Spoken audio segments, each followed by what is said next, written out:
Өзгөчө парковка маселеси, шопурлар. Токтогондо тоскоолдук кылбай токтош керек. Бүгүнкү жума намазда биздин бул темага токтолгонубуз мына ошол өзгөчө мына намазга келгендер, мечиттерге замечание көп болгондугу үчүн. Туура башка жерлерде, кафелерде деле бүгүн ушундай тосуп коюп атат, башка кылып атат, тойканада деле, башкада ресторанда деле. Бирок элдин көзүнө мына ушул мечит гана көрүнөт экен. Замечание мечитке гана болот экен. Биз молдакелер ушул лаббай экенбиз, боптур деп ушу бизге гана кыйкыралат. Машинанын чекеге койдуруп кой деп. Анан ошол эле учурда намаз окуган битта сиз эмессиз. Четиракка коюп келиңиздер.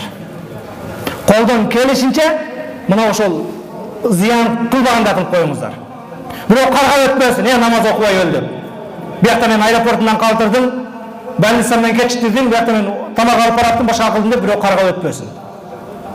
Маселе уккун келе, жакыныраак койгун келе баштады, эртерээк кел. Анда эмес, анда кыйын болду. Анда сен өзү мешитке ашыкпай эле кой. Четиракка кой да, шашпай эле басып кел, ошол намазга жетип келесиң.